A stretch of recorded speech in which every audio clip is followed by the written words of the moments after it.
Okay, I'm sorry. You just called me, I did. and this is who? Oh, okay. You want me to start over? This Yes, is Officer please. Crawford with the Stockton Police Department. Officer Crawford with the Stockton Police. Yes, ma'am. Okay, I called the police several times this morning Okay. because I walked my daughter to school and our dog, and I stayed on the sidewalk. Today is the first day of school. I never even left the sidewalk as my daughter tried to walk into school. And Uh-huh. when my daughter was walking in, Ronnie DeLoach, one of the women who's been abusing my daughter that you guys have refused to arrest or question or do anything about, got on her walkie-talkie and said, Addie Smith is on school grounds. I recorded it. Uh-huh. Then a few minutes later, a white guy came out. His name is Ron. And then a Uh-huh. few minutes after that, Mr. Woodley, a black guy, came out. And then a few minutes after that, Cherie Pruitt came out. Now, Uh-huh. Cherie Pruitt filed a fraudulent restraining order with the police, and the DA refused to prosecute. Captain Metters said the restraining order is invalid because I was never served. I was never served for court, nor was I ever served with a restraining order. And all I did was stand on the sidewalk to walk my daughter to Uh-huh. school. I'm going to walk her to school. I'm going to drive her to school. I'm going to pick her up from school. I'm not going to Uh-huh. stop being a parent because you guys are threatening me. You're refusing to protect me. We've gotten death threats. You're refusing to protect my daughter. No one's doing their job. And then when I finally get, I don't know, a San Francisco lawyer or LA lawyer, and then I finally get the media to really investigate this, I don't want an Uh-huh. apology, Officer Crawford. I will not accept an apology. I'm not that type of a person. I believe what's Okay. being done to me and my daughter is premeditated. Cherie Pruitt, in February, told Officer Gonzales that I was going to have someone bring a gun to the school. Steve Uh-huh. Takamoto was the principal at the time. And in January, I was school site council president. And in January, we had a safety meeting. So when Officer Uh-huh. Takamoto heard, when I called Officer Takamoto, Mr. Takamoto over to Officer Gonzales, he told her Uh-huh. that that was a lie. Cherie Okay. Pruitt then took that same lie to the DA and to Judge Orcutt. Judge Orcutt, without me being there, without any proof that I was served for court, granted her a restraining order because she said she feared for her life because I was going to have someone bring a gun to the school. She said my Uh-huh. emails were harassing her. My emails were complaints to her supervisors, the principal, Uh-huh. and to the school board and to the superintendent. That's who I'm supposed to write complaints to. Those weren't harassments. Those were every time my daughter came home, she had done something to her, and I was informing them of it. Those were I am sitting in the car 20 and 30 minutes because my daughter's scared to go to school. Those were your child protective services and attendants came to my home because my daughter missed weeks of school and wanted to know why she wasn't at school. And we informed them that it was because she's afraid of these two women that you all refused to terminate. So this morning, let's just fast forward. This morning, not to mention death threats, not to mention sending people to my car, not to mention following my daughter around, videotaping her, shoving her. I mean, completely feared. My daughter is completely scared. So this morning, I'm walking the dog. We're walking up the sidewalk, and all of this is going on. My daughter's walking Uh-huh. in, and we're leaving. Me and the dog walking away, leaving. 10 minutes later, I'm up at the corner at the stop sign, and here come the police, a man and a woman in the car going over to the school. Now, Uh-huh. why is it that taxpayer dollars are being wasted when I'm supposed to drop her off on the sidewalk? Why is it that she gets to call the police? So what I started doing, and this morning was the first, was recording her coming out. She's violating the restraining order by coming out because all I'm doing is standing on the sidewalk. She wasn't even nowhere to be found. She came out because all of them called her, because Ronnie DeLoach called her. And then here come the police answering a call that's not even a police call. It was a false call. Okay. Nobody's holding her responsible. Nobody. And then everybody want to point the finger at me. Can I interject here? Sure. Okay. So I was the officer that responded to the school. Okay. And we talked to them. And I told them that you are allowed, in fact, to drop your daughter off at school on the sidewalk. You're absolutely correct there. Okay. If you need to conduct business at the school regarding your daughter, you need to set an appointment with an administrator so they can make sure that Sherry's not there. No, Okay. no. The restraining order doesn't say she doesn't have to be there. That's not what the restraining order says, Officer Crawford. Well, I read the restraining order, and it says you can't go to her place of work, and it says that you can't be within 100 yards of her. No, ma'am. So the restraining order says that when I'm on the campus, I have to be with an administrator. I have a copy of it here. That's not what it says. And my daughter is a student there. Why isn't anybody considering keeping her safe? Why is that? The copy of the restraining order I have doesn't say what you're telling me, but I'm not saying. Wait, no. Well, you know what? Let me pull it out so we can make sure we're both looking at the same restraining order. How about that? Okay, sure. Because you and nobody else. I know you're not gonna want to give an apology when the rubber meets the road and the truth finally comes out. I know nobody really wants to apologize. You want to keep on doing what you're doing, and that's fine. You don't have to apologize. But I know that eventually. Well, this is the first that I personally have dealt with the situation, so I'm trying. Well, you know what? I'm trying to figure it out, and I think I'm giving you a fair shake here and telling me what you're. You know what, Officer Crawford? Nobody's giving me a fair shake here. You're calling me and saying you don't see that anywhere in the restraining order. I'm telling you, why not talk to Officer Gonzales? Why not talk to Captain Metters? Officer Gonzales isn't here today, but you can probably call her on the if you want to. No.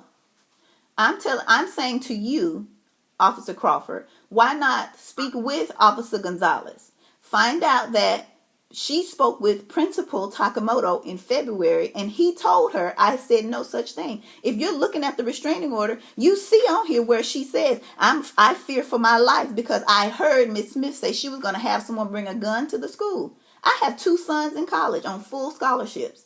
I've been a member of the PTA. I've been president of the PTA. I was on the school board. You name it.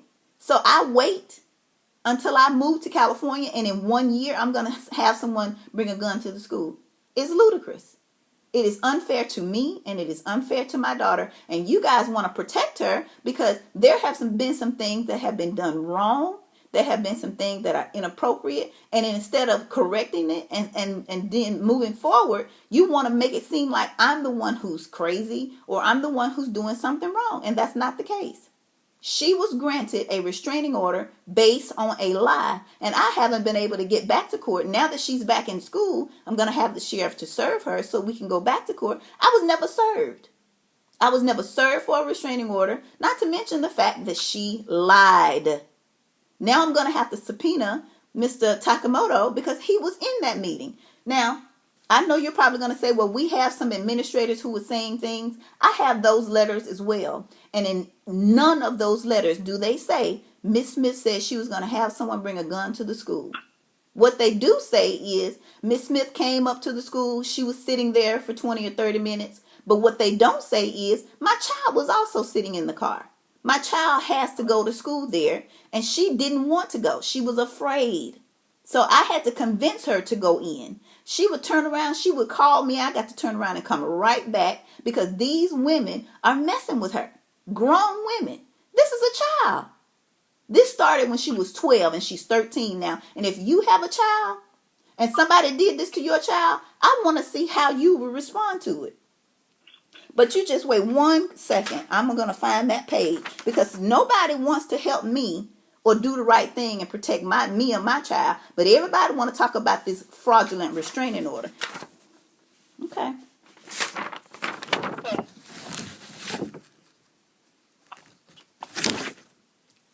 Addie threatened, page 3. Addie threatened to send a person on campus with a gun to test our security team. That is an outright lie. And Mr. Sakamoto told Officer Gonzales that that was a lie. Ms. Smith, what I think you're looking at is her request to get a restraining order.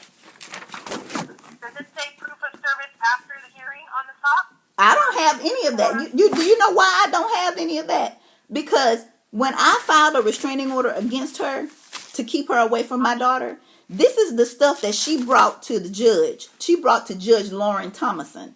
She brought this crap to Judge Lauren Thomason. This is all I have because I've never received a restraining order because it's fraudulent. But let me go to the page that I do have on here where... If your document doesn't say after hearing, order after hearing, then I don't have the same thing as you do. Yeah, you probably don't because I've never been served. But you want to protect a liar. Now, you know what? When is she going to go to jail? Because she lied. All you got to do, you know what? I can't, ugh. So disgusting. So disgusting. So, I have to go based on what I have in front of me that's been signed by the judge. Okay. That's why I'm telling you that you have to stay away from her. You can drop off your child, but you can't hang out at the school. And if you need to conduct business, you need to contact an administrator. And if you have an issue with this restraining order or you didn't get one, then you have to go to the court.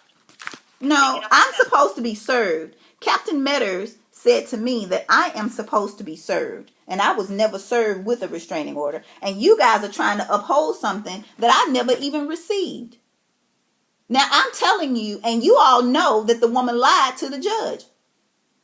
Captain Metters, nobody wants to call Officer Gonzales in and say, is this woman telling the truth? Now, show me a document where anybody else other than Cherie Pruitt and Ronnie DeLoach saying that I was going to have someone bring a gun to the school. Because you're not just doing your job just because somebody has a restraining order. Your job is to investigate and make sure you're doing the right thing. You don't just go all off willy-nilly arresting people and holding people accountable for stuff and you don't even know if it's true. Officer Gonzales is your colleague. You could call her. She could tell you February 21st, she spoke with Principal Steve Takamoto, who told her that that was a lie. I never said anything about a gun. But she has this fraudulent restraining order that you guys are trying to uphold, and nobody is investigating it. And you got me over here saying somebody investigated because this woman and Ronnie DeLoach are abusing my daughter. But you want to keep quoting to me what some judge said on a fraudulent restraining order that I never even received. I never received the summons for court. Don't you think I would have gone to court? The judge needs to know what this woman has been doing to my daughter since December. Why is she doing it? Officer Crawford, that's a good question. I'm glad you asked. She's doing it because December 17th, I sent an email to Randy Melandro, the principal at that time, and told him about what she was doing. Cherie Pruitt. And December 18th was when she began rolling her eyes at my daughter. Well, why was she rolling her eyes? How do you know, Miss Smith? That's another good question, Officer Crawford. I'm glad you asked. My daughter came home and told me that that was what she was doing. Every single time my daughter goes to school, following her to the bathroom, following her out of the bathroom, just to stand there in a fight stance, glaring and mean mugging like she wants to fight my child. Do you think that I'm just gonna just walk away and let this happen and not say anything about it? We're gonna get to, eventually. I'm gonna get an attorney who is gonna subpoena the video. He's gonna subpoena Mr. Takamoto. He's gonna subpoena Erika Gonzales. Every recorded document that I have is gonna be replayed. I cannot believe the lack of support. I'm a taxpaying citizen. My daughter puts money into that school by being there. Nobody's protecting us. Nobody's making sure we're okay. But here you are. You could go right to Erika Gonzales and and she should tell you the truth. She should. Well, but no, of course not. Of course not. Neither is Captain Metters, nor is the Assistant Chief Salcedo, because I called this morning. But I do have a recording of her, me standing on the sidewalk and her coming out, violating the restraining order. I have a video of you guys showing up, you and another guy in the car together when I was standing on the corner with my dog. I have that. I'm gonna continue to record because nobody is protecting me. Nobody wants to do the right thing.